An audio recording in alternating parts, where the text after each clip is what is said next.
এরপরে প্রশ্ন হলো, জুমার বয়ানে ইসকন ও ভাগোয়া লাভ ট্র্যাপ বিষয়ে কথা বলায় টঙ্গীর বিটিসিএল টিএনটি কলোনি মসজিদের খতিবকে নিখোঁজ করে ফেলা হয়।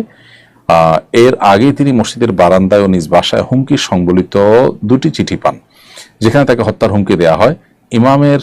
ইমামদের কণ্ঠরোধ এবং নিরাপত্তার সঙ্গে মানুষের বেঁচে থাকার অধিকার নিয়ে কিছু বলবেন আশা করি।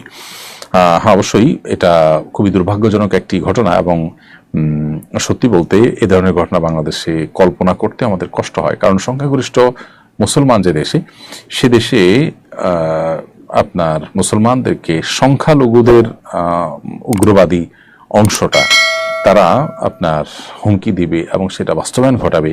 আপনি ভারতে মুসলমানরা সংখ্যালঘু, সেখানে মুসলমানরা কোনো হিন্দু পণ্ডিতকে এভাবে তুলে নিয়ে নির্যাতন করে দূরে ফেলে রাখবে, এটা আসলে কল্পনাও করা যায় না।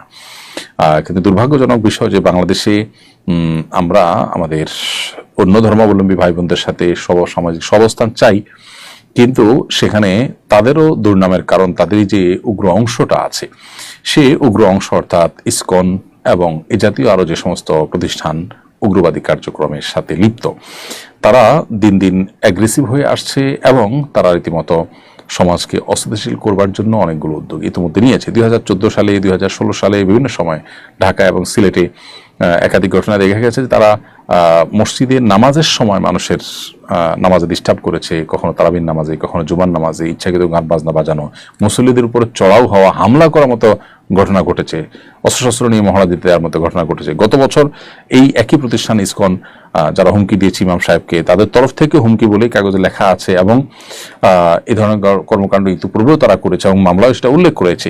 তো তারা অ্যাডভোকেট আলিফ হত্যাকাণ্ড ঘটিয়েছে গত বছর এবং তার জন্য তাদের দায়িত্বশীল এখনো পর্যন্ত জেলে আছে, যদিও এখনো দৃষ্টান্তমূলক শাস্তি নির্ধারিত হয়নি বা কার্যকর হয়নি। এর পাশাপাশি 2019 সালে চট্টগ্রামে একটি স্কুলে বাচ্চাদেরকে হিন্দু ধর্মীয় আপনার বিশ্বাস জড়িত আছে এরকম প্রসাদ জাতীয় খাবার খাওয়ানো এবং বাচ্চাদেরকে জয় শ্রীরাম ইত্যাদি তাদের মুখ দিয়ে বলানো, এরকম ঘটনাও তারা কিন্তু ঘটিয়েছে। অতএব এই সংগঠনটা যেই পরিমাণ সীমালঙ্ঘন করেছে এবং যে পরিমাণ সশস্ত্র মহড়া দেওয়া অথবা আপনার হুমকি দেওয়া কিংবা আক্রমণ করার ঘটনা একের পর এক ঘটেছে, তাদেরকে নিষিদ্ধ করার সময় সবচেয়ে প্রয়োজনীয় উদ্যোগ বলে আমি মনে করি।